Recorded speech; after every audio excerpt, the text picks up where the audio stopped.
And now another episode of Donny Boast Friday Football Flash with your host, Donny Boast. Thank you, Jeremy. That was a rousing welcome. And to all of you out there listening to this podcast, it is now week 9. 9 times have we played this year in the NFL. 9 times.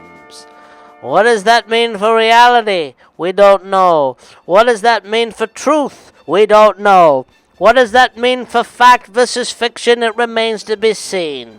All we know is what we've been saying all season, and that is the NFL is in trouble, and nothing more indicative than what that was than the Jacksonville Jaguars going into the Tennessee Titans. Does that sound exciting to you? Of course it doesn't. Which is why Shahid Khan, the owner of the Jacksonville Jaguars, went in there earlier in the week to say, hey, why are we losing? What do we need to do? Guess what, Saeed? This isn't a bumper corporation. It isn't about assembly lines, and it isn't about logic. It's about football. And that's what these owners still, to this day, do not understand. We now move on to the week that is, because the week that was pointless. The Washington Redskins are technically at the Cincinnati Bengals, even though both teams are playing in Wembley Stadium in London. Once again, the NFL decides to put a very half-assed marquee matchup out there across the pond in a city that could care less of our existence other than if we are giving them money at a decent credit exchange rate. I mean, let's be real here, everybody. The Londoners and the Brits have better things to worry about than the NFL. They hopefully, pray to God, have better things to worry about than the Cincinnati Bengals. Why are the Bengals and the Washington Redskins over there? We are spreading racism across the pond, letting the Washington Redskins even show up in London, but I'm sure they're eating it alive because there's all sorts of different problems going on out there. Brexit, etc. Goodness gracious, what a time to be alive.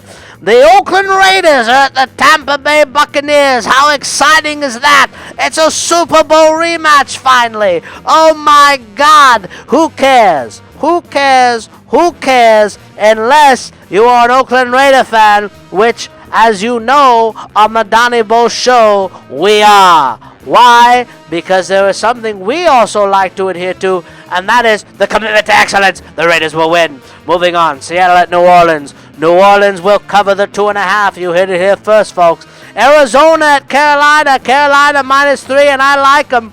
I think that's the best pick that Vegas has made in a long time. It's fair, it's even, it's real. Carolina will cover the 3. Yes, they will win.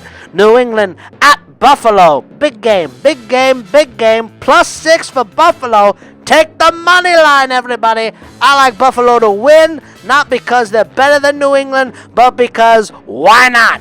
Here come the Jets at Cleveland, a game we've all been waiting for. The game between the two most debacle franchises in the history of the universe, or at least two of the most, because my goodness, there are plenty more of that game from. The Jets will lose at Cleveland. Cleveland will win. They're +2.5. I like the money line. It's the first win of the season for Cleveland. Everyone's saying the Jets are going to win. They won't. Cleveland's good enough to do it. They're going to be pesky. It's going to be a fun game. Kansas City at Indianapolis. Kansas City is favored by 3, but the Indianapolis Colts have Andrew Luck at home. I like them. Detroit at Houston. Houston -2.5. Well, when they're at home, anything can happen. But the one thing we do know is both of these teams are so pathetic and so terrible, I don't even know why we're even looking at this game. San Diego at Denver, that's interesting. That has implications if you are a Denver Broncos fan or a San Diego Chargers fan. Because as we all know, the San Diego Chargers have nothing riding on anything. There are no stakes when the San Diego Chargers play football anymore, except for where does Phillip Rivers' legacy going to lie in the long-term legacy of the NFL. And that is because he is a future Hall of Famer, and now it's a matter of padding enough stats to make his bronze little bust look even better when it's time for him to get inducted to Canton. Maybe not a first ballot, but he's definitely going to be in there at some point, and that's all the San Diego Chargers are betting on because they have nothing else to go on. It's really pathetic what's going out there in San Diego. They should be very, very disappointed in themselves. The fans, too. It's very pathetic. It's very terrible. The game of the week on many... There's a lot of good games this week. I have to admit, this is a week to get excited. We're excited out here on a Friday. It is 11 o'clock in Los Angeles. Yes, we are a Lambs town now. It's terrible, but we're very happy to know that they're on a bye this week. We don't have to watch Lambs football, which means we might actually get to watch some of these good games, and one of them is Green Bay and Atlanta. That is going to be fun, because we're going to find out if Green Bay has what it takes this year to just sneak up on everybody, because they've been very under the radar, and that's what they do, and that's okay. They're still talented. They've got good ownership, a great quarterback, and good coaching. Anything can happen. They can sneak in there. The NFC is always up for grabs. They are Atlanta, the on-the-books wild card for this season, and I do like Green Bay to possibly get this thing going. It's 52.5 for the over-under, but I don't know. That's going to be a fun game. I got no picks on that game. Just enjoy it.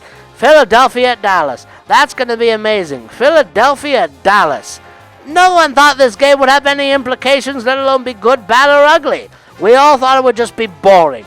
But guess what? It's going to be fun. At least we hope so. Or it's going to be a lot of turnovers, which is why Vegas has picked the over-under at 43. I like the over in that. Usually I take the under in this game, but it's at 43. I think it's going to go over 45, and that's my handicap on that one. Minnesota at Chicago. Good Lord. Minnesota just got embarrassed last week in a very ugly, floppy, silly, sloppy game in Philadelphia. But Minnesota has some holes they got to patch up, but they're going into Chicago. Chicago hasn't been good, and I don't know, since Gale Sayers was playing. This is just...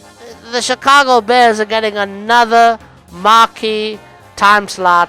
It's Monday Night Football, and we're watching the Bears. There's no reason why we should ever watch the Bears, let alone on Monday Night Football. This is not a good team. Yes, they have a good market. Yes, they have a this and they have a that, but the history is worn thin, everybody. It's like rooting for the history of Mars. It might have existed at one point, but it doesn't anymore. We'll see you next time.